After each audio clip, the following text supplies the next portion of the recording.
नमस्कार दोस्तों, ocean network में आपका स्वागत है। मैं हूं ओमकार चौधरी। 13 जनवरी यानी पौष पूर्णिमा से महाकुंभ का श्री गणेश हो चुका है। 14 जनवरी को दूसरा यानी मकर संक्रांति के अवसर पर शाही स्नान है, पहला शाही स्नान। फिर तीसरा प्रमुख स्नान 29 जनवरी को है, मौनी अमावस्या को। फिर 3 फरवरी को बसंत पंचमी को और 12 फरवरी माघी पूर्णिमा और फिर 26 फरवरी महाशिवरात्रि। लेकिन इस बीच भी कुल मिलाकर के जो एक आकलन है, करीब करीब 40 करोड़ और उसमें प्लस जितने भी आए उतने श्रद्धालु पूरे भारत से और विदेशों से भी प्रयागराज पहुंचने वाले हैं। और आज अनुपम मिश्रा जी वहीं हैं, संगम के तट पर ही हैं। अपने भी प्रोग्राम किए हैं, एक दो हमारे मित्रों हैं के चैनल है उन पर भी वो गए हैं। और अब संक्षिप्त समय है लेकिन मेरे साथ जुड़ रहे हैं, उनको जोड़ करके चर्चा को आगे बढ़ाते हैं। कुछ मुद्दों पर ही हम आज चर्चा करेंगे, बाकी कल किसी समय उनके साथ जुड़ करके बाकी के मुद्दों पर करेंगे। अनुपम जी, बहुत स्वागत है आपका। नमस्कार। नमस्कार सर। अनुपम जी, साइड इफेक्ट तो हमें दिखाई देने लगे हैं महाकुंभ के, जहां सनातनियों का करोड़ों का एक जमावड़ा है, एक आस्था की अलग ही एक गंगा मैया उमड़ती हुई दिखाई दे रही है प्रयागराज की तरफ।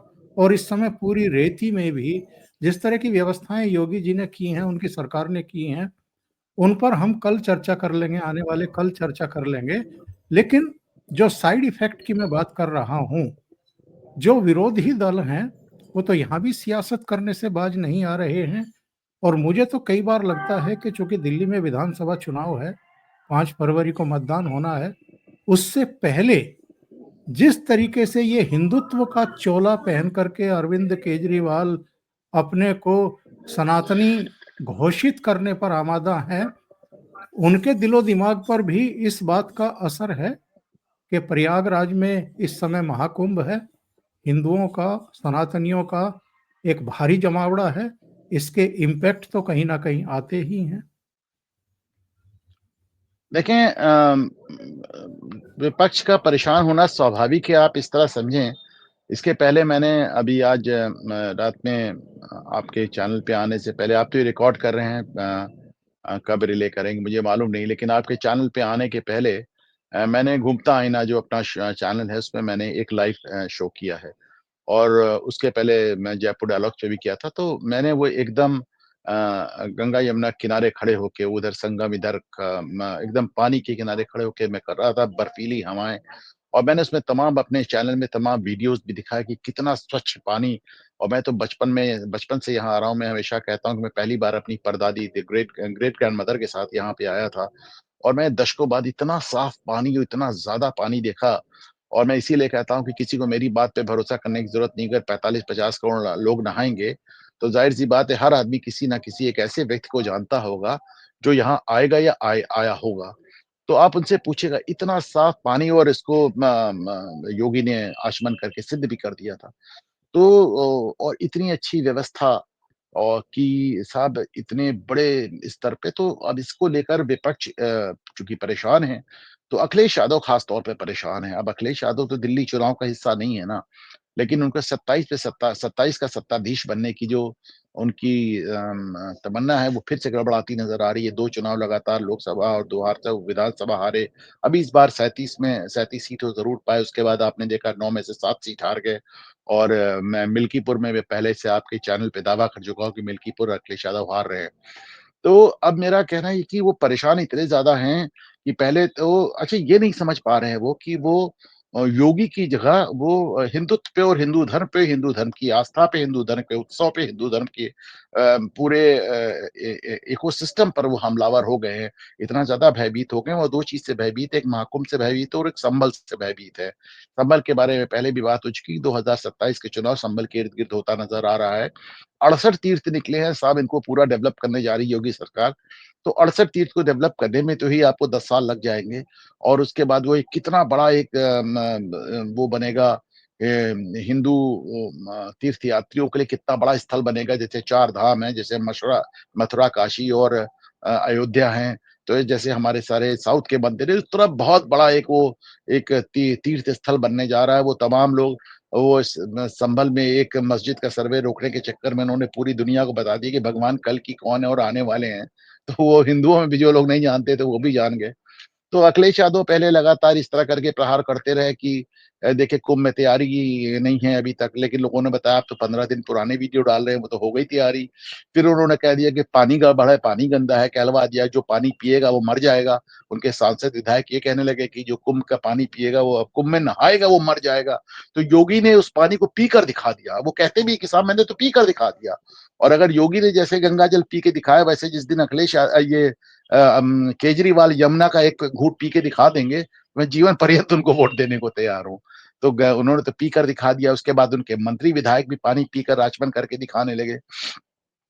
तो बड़ा स्वच्छ पानी भी है, अब वो परेशान हो उसके बाद आप देखें कि अब उन्होंने आज एक नई अफ़वाह फैला दी अखिलेश यादव ने कि साहब यहाँ पे तो नाविक सब स्ट्राइक पे चले गए और नाविकों का शोषण हो रहा है। जबकि हालात ये कि मतलब मैं तो गया और पौष पूर्णिमा का स्नान आज किया और कल मकर संक्रांति का बैक टू बैक 2 स्नान है। तो हालत ये है कि साहब नाविक 5 गुना, 7 गुना, कहीं-कहीं 10 गुना पैसा ले रहा हूँ। मैं तो कहता हूँ कि साहब ऐसे मौके पे अगर नाविक 2 पैसे ज़्यादा कमा रहे हैं तो उनका भी हक है भाई। लेकिन लोग उसको ग्रुप बना के आपस में रेवेन्यू शेयरिंग कर रहे हैं। और एक जो अभूतपूर्व बात मैंने देखी पहली बात कि अगर लाखों लोग, हज़ारों नावें और लाखों लोग, मैंने तो इसकी वीडियो शेयर किया अपने गुप्ता ऐना पे, हज़ारों नावें और लाखों लोग वहाँ पे आ रहे हैं और आप सोचिए कि हर आदमी जितने लोग नाव में बैठते हैं, नाव वाला सबसे पहले उनको निकाल के लाइफ जैकेट देता है। तो आप ये पहन लीजिए। पहली बार मैं देख रहा हूँ कि गंगा जमुना में चलने वाली हर नाव का हर यात्री लाइफ जैकेट पहने हुए है और तैरते हुए पुलिस चौकियाँ हैं और पुलिस सिपाही हैं, सब पूरा इंतज़ाम है। और मैंने दिखाया साइबेरियन पक्षी मैंने दिखाया जो 6000 किलोमीटर तय करके यात्रा आए हैं यहाँ पे और नवंबर में आते हैं, मार्च में जाते हैं हर साल। तो ये सारी व्यवस्था देखकर लोग परेशान हैं, तो आज उन्होंने ये नाविकों की हड़ताल वाली एकदम गलत बात, एकदम मतलब दूर-दूर तक इसकी कोई गुंजाइश नहीं थी। फिर आपने देखा कि जो तीर्थयात्री कुंभ के लिए निकले हैं, उनकी ट्रेन पे पथराव हो जाता है। इसको देख के तो मैं अपने चैनल पे भी कह रहा था कि गोधरा याद आ गया कि वो कार सेवक लौट रहे थे, आपने उनको ज़िंदा जला दिया। यहाँ पे बेचारे सिर्फ तीर्थ में दर्शन मतलब कुंभ में नहाने आ रहे हैं, तो आपने ट्रेन पे पत्थरबाज़ी कर दी। चंद्रशेखर रावण जैसे लोग अलग बकवास कर रहे हैं, एकदम किस तरह की बात कर रहे हैं कि साहब इससे अच्छा कोई स्कूल बना देते, कॉलेज बना देते, लोगों को रोज़गार दे देते। मैं कई बार कह चुका हूँ कि आज भारत की जो सबसे बड़ी अर्थव्यवस्था है, वो मंदिरों, तीर्थयात्रियों, तीर्थ यात्राओं के इर्द-गिर्द घूमती हुई अर्थव्यवस्था है। मैं लोगों को याद दिलाना चाहता हूँ कि पिछले कुंभ मेले में सरकार की जेब में केवल रेवेन्यू के रूप में 1,60,000 करोड़ रुपया गया था। तो अगर 1,60,000 करोड़ रुपया सरकार की जेब में गया था, तो ओंकार सर आप सोचें कि कितना दुकानदारों ने बनाया होगा, कितना ड्राइवर्स ने और रिक्शे वालों ने और कैंप वालों ने और खाने वालों ने और पूरा इकोनॉमी में कितना पैसा कम से कम 50 लाख करोड़ रुपया लोगों की जेब में गया होगा, तब 1 लाख करोड़ रुपया, 1.5 लाख करोड़ रुपया सरकार की जेब में आया होगा। और इस बार तो उसका भी कई गुना होने जा रहा है। तो ठीक है, वो घबराहट समझ में आती है, लेकिन जिस तरह अखिलेश यादव योगी के डर से हिंदू धर्म पे और हिंदू तीर्थ पे, हिंदू मौके पे, हिंदू तीज त्योहार पे, हिंदू कुंभ पे हमलावर हैं, वो भी देखिए ये कुंभ बड़ा कुंभ है, इसको महाकुंभ इसलिए 144 साल बाद कहा जा रहा है कि हर 144 साल में ग्रहों का योग वही बनता है जो सागर मंथन के समय बना हुआ था, समुद्र मंथन के समय जो बना था। क्योंकि समुद्र मंथन से अमृत निकला था और अमृत की बूंदें जहाँ-जहाँ पड़ी वहीं कुंभ होता है। तो समुद्र मंथन के समय जो ग्रहों का योग था वो हर 144 साल में आता है। तो वही वो इस बार योग है, तो बड़े बड़े सौभाग्य की बात है इस समय जो है। और मैं तो लोगों से कहता हूँ दर्शन भी कर लें, गंगा के लिए तो कहते हैं गंगे गंगे तब दर्शनात् मुक्ति, अगर दर्शन भी कर लें, तो उससे मुक्ति है। तो ऐसे में आप जब कुंभ पे हमलावर होते हैं, उसके बारे में अनाप-शनाप, झूठ-मूठ बातें फैलाते हैं, या फिर रावण जैसे लोगों की तो भाई चलिए कॉन्स्टिट्यूएंसी पता नहीं कैसी है कि वो कुछ भी कह के बच सकते हैं। पर अखिलेश यादव को सोचना चाहिए। फिर मैंने देखा कि समाजवादी पार्टी के लोगों ने यहाँ पे मुलायम सिंह की मूर्ति स्थापित कर दी, उसको लेके भी साधु संतों में बहुत ज़्यादा नाराज़गी है। और वहाँ पे सपा के न गाने बज रहे हैं, जहाँ पे राम धुन बज रही है। आज सुबह 5:30 बजे मैं हनुमान चालीसा से ज़माने बाद मेरी नींद खुली। मैं बाहर निकला तो साहब मतलब राम कथा चल रही थी कहीं पे। मैं मुझे एक एक लाउड स्पीकर पे बंगला भजन सुनाई दिए, तो मैं वहाँ गया तो देखा बंगाल का एक बहुत बड़ा-सा अखाड़ा बना हुआ था, बंगाल का एक बहुत बड़ा-सा कैंप लगा हुआ था। वहाँ पे बंगाल से लोग आए थे, और तो कोई चित्तौड़ से मिला, तो कोई चंबल घाटी से मिला, तो कोई साउथ इंडिया से मिला। अलग-अलग लोगों के कैंप लगे हुए हैं। उसमें आपने अपना कैंप लगा के मुलायम सिंह का भजन गाना शुरू कर दिया। तो अब वहाँ जो साधु संत हैं, उस बात को लेके बहुत खिन्न हैं, बहुत नाराज़ हैं कि साहब साधु संतों की खून से सरयू नदी को लाल करने वाले मुलायम सिंह को आपने यहाँ पे मूर्ति बना के बैठा दिया। मुझे समझ में नहीं आता ऐसे लोगों को प्रोवोक करके, हिंदुओं को ऐसे चिढ़ाकर, ऐसे उनको प्रोवोक करके, ऐसे उनको ताना देकर अखिलेश यादव और समाजवादी पार्टी क्या हासिल करना चाहती है, मेरी समझ के बाहर है। आपकी आवाज़ नहीं आ रही सर, आप म्यूट हैं। जी, जी, मैं ये मानसिकता समझने की कोशिश कर रहा हूँ आपसे कि काँवड़ यात्रा चलती है तो इनके पेट में दर्द होता है। भगवान राम का मंदिर बनता है तो ये परेशान होते हैं। उज्जैन में अगर महाकाल कॉरिडोर बनता है तो परेशानी, काशी विश्वनाथ कॉरिडोर बनता है तो परेशानी, यहाँ महाकुंभ लग रहा है जो 144 साल बाद 12 पूर्ण कुंभ लगने के बाद ये समय और आता है। सागर सागर मंथन का संयोग है ये। जी हाँ, तो ऐसे में इनको परेशानी, ये परेशानी की वजह क्या है? ये अखिलेश यादव तो कितने साल पुराने पॉलिटिशियन हैं। इनके पिताजी कितने साल पुराने पॉलिटिशियन हैं। महाकुंभ, कुंभ और अर्धकुंभ कब से लगता आ रहा है। इनको इसमें भी पॉलिटिक्स सूझ रही है। और देखिए साहब 144 साल में एक कुंभ आता है, ज़ाहिर-सी बात है आज जो भी इस कुंभ को देख रहा है, जो भी इसमें स्नान कर रहा है, वो तो अगली बार रहेगा नहीं ना। मतलब सही पूछिए तो उसके बच्चे भी नहीं रहेंगे। अब तीसरी-चौथी पुश्ती ये कुंभ नहाएगी। तो ब ऐसे में ये चीज़ें थोड़ा-सा दुखी करती हैं, पीड़ित करती हैं। और रही बात आपको इंतज़ाम को लेके आपको दिक्कत आ रही है, आप भी इंतज़ाम कर सकते थे, पर आपने अपना इंतज़ाम आज़म खान के हाथ में सौंप दिया। और जब यहाँ पे रेलवे स्टेशन में भगदड़ होके 35-40 लोग मर गए और आज़म खान ने इस्तीफ़ा दिया, तो आपने इस्तीफ़ा भी लेने से मना कर दिया, बल्कि कहा आज़म खान ने बड़ा अच्छा इंतज़ाम किया है। आज़म खान ने 20-20 किलोमीटर लोगों को चला दिया, रगड़ा दिया, कुंभ को फ़ेल करा दिया, पूरा प्रयास किया उन्होंने। तो आप भी अच्छा कर सकते थे, पर आपने नहीं किया। अब ये योगी तो योगी हैं, उन्होंने अपना अच्छा एक इंतज़ाम करके दिखाया। और देखिए मेरी अपना एक मानना है कि सरकार कोई भी हो, मुख्यमंत्री कोई भी हो, पार्टी कोई भी हो, कुंभ और माघ मेला गंगा मैया कराती हैं। आप देखिए मतलब हर साल इतना बड़ा मेला कैसे होता है, मतलब जो आएगा और जो इसका इंतज़ाम देखेगा वही समझेगा। मैं बार-बार लोगों को याद दिलाता हूँ, या इस समय मैं जहाँ बैठा हूँ या फिर जहाँ पे मैं खड़ा होके अभी थोड़ी देर पहले प्रोग्राम कर रहा था, ये पूरा हिस्सा 50 फीट पानी के नीचे में अभी डूब जाएगा। और लंबे समय तक डूबा रहेगा।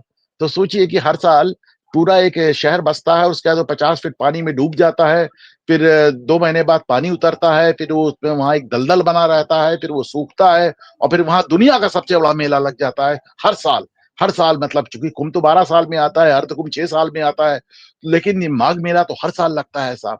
तो जैसे हर साल वो साइबेरिया से 6000 किलोमीटर चल के पक्षी आते हैं, तो आज बल्कि मैंने एक बड़ा खूबसूरत दृश्य भी देखा कि वह सब नाव में लोग चलती-फिरती दुकान लेके घूम रहे थे संगम में, और वो आपके पास आके न वो प पंछियों के दाने बेच रहे थे और आप उनको लेकर पंछियों को खिला रहे थे, तो पंछी आपको घेर लेते थे आकर। तो देखिए ये मतलब छोटी-छोटी इकॉनमी मेरी आँखों के सामने वो नाव वाला पूरी नाव भर के दाने लेके निकला और मुश्किल से 2 घंटे में उसके दाने खत्म हो गए। तो इतना अद्भुत इंतज़ाम है, इतना मैं बार-बार इस सोच के बड़ा मुझे आश्चर्य होता है कि जहाँ मैं बैठा हूँ अभी कुछ समय बाद यहाँ पे 50 फुट पानी होगा। तो पूरा डूब जाना और फिर एक नगरी बसाना, तो कोई ऐसा नहीं है कि योगी जी कोई पहली बार कर रहे हैं, ऐसा नहीं है किसी और ने किया था, तो हज़ारों साल से ये जगह डूब रही है और हज़ारों साल से यहाँ कुंभ नगरी बस रही है। हैं? तो राजा हर्ष का जो देख लीजिए, भगवान गौतम बुद्ध ने इसके बारे में ज़िक्र किया है साहब। सोचिए मतलब आप सीधे-सीधे कितने पुराने 2,500-3 हज़ार साल पीछे ऐसे सीधे चले गए। तो इतने ज़माने से जो चीज़ चली आ रही है और बल्कि ये बात हो रही थी कि वेदों में कुंभ का ज़िक्र है या नहीं, वहाँ भी ज़िक्र मिल रहा है। तो मैं इसको ढूँढ के आपको भेजूँगा इसका श्लोक। तो ये इतना पुराना मैं क्या बोलूँ साहब, मुझे देख के बड़ा अफ़सोस होता है, बड़ा दुःख होता है। राजनीति अपनी जगह है, लेकिन ये नहीं होना चाहिए जो हो रहा है। बल्कि लोग और शायद अखिलेश कुंभ में नहाने आ रहे हैं, आप पत्थरबाज़ी कर रहे हैं, बताइए क्या हो रहा है साहब? हाँ, अखिलेश यादव को शायद ये भी पता नहीं है कि जो हर साल हर 12 साल में कुंभ लगता है, वो केवल प्रयागराज में नहीं लगता है, हरिद्वार में भी लगता है, उज्जैन में भी लगता है और और नासिक में। नासिक में भी लगता है। तो 4 अलग-अलग राज्यों में लगता है। पहले चलो हरिद्वार उत्तर प्रदेश का ही हिस्सा था, लेकिन अब तो वो भी दूसरे राज्य का हिस्सा है। तो इनको क्या ये बेसिक समझ नहीं है कि ये इतना पुरातन है, इतना सांस्कृतिक है, इतना सनातनियों का आस्था और विश्वास है कि ये अगर इस तरह की हरकत करेंगे तो इनको नुकसान ही होगा, इससे कोई फ़ायदा तो होने वाला है नहीं। कुंभ मेले में मुलायम सिंह की मूर्ति लगा के मुलायम के भजन गाने से क्या फ़ायदा होगा? पर बात सिर्फ़ अखिलेश यादव की नहीं, मैं राष्ट्रीय जनता दल को भी बहुत हमलावर देख रहा हूँ, लालू यादव की पार्टी को बहुत हमलावर देख रहा हूँ, चंद्रशेखर रावण जैसे लोगों को बहुत, कुल मिला के विपक्ष में सिर्फ़ एक नेता हैं, जिन्होंने कभी किसी आस्था का अपमान नहीं किया, वो मुझे मायावती लगती हैं। वो आपको अच्छा, लेकिन एक चीज़ और मैं अपने व्यूअर्स को याद दिलाना चाहता हूँ, उसको याद रखें कि साहब आज पौष पूर्णिमा है और कल मकर संक्रांति है। तो प्रधानमंत्री नरेंद्र मोदी, मुख्यमंत्री योगी आदित्यनाथ और भाजपा से जुड़े हुए नेताओं के अलावा पूरे देश में किसी भी विपक्ष के नेता ने हमको ना पौष पूर्णिमा की शुभकामनाएँ दी और ना ही मकर संक्रांति। अनुपम जी बहुत-बहुत धन्यवाद। मैं जानता हूँ आपकी आज की व्यस्तता क्या है। कल आपसे ज़रूर बात करेंगे, इस मुद्दे पर 2 डिटेल बात ढाई करेंगे। ढाई ढाई करोड़ लोग नहा चुके हैं ओंकार से। आप क्या समझिए बात कि है! क्या बात बैक टू बैक 2 स्नान हैं, पौष पूर्णिमा और उसके बाद मकर संक्रांति। आप मान के चलें कि कल रात से स्नान शुरू हो गया, परसों सुबह तक स्नान होता रहेगा। कम से कम 5 करोड़ लोग नहा चुके होंगे इसमें, आप सोचिए। ये मामूली बात इससे नहीं है। बड़ा और जो इससे अच्छा बड़ा और मुझसे जो सफल आयोजन क्या हो सकता है? नहीं, मतलब ये दुनिया का, मानवता का सबसे बड़ा मेला है। किसी भी जगह दुनिया में, इतिहास में कभी भी इतने ज़्यादा लोग किसी भी मकसद से, किसी भी प्रयोजन से, किसी भी युद्ध से, किसी भी पूजा के लिए एक साथ इतने लोग एक साथ इकट्ठे कभी नहीं हुए। यानी परसों सुबह तक एक ऑस्ट्रेलिया डुबकी लगा चुका होगा प्रयागराज की गंगा मैया में। बहुत-बहुत धन्यवाद और अनुपम जी। मेला थैंक यू। मेला मेला खत्म होते-होते 20 ऑस्ट्रेलिया। बिल्कुल, बिल्कुल, बिल्कुल। हाँ, thank you sir. Thank you so much. Thank you sir, नमस्कार। Thank you sir. नमस्कार सर।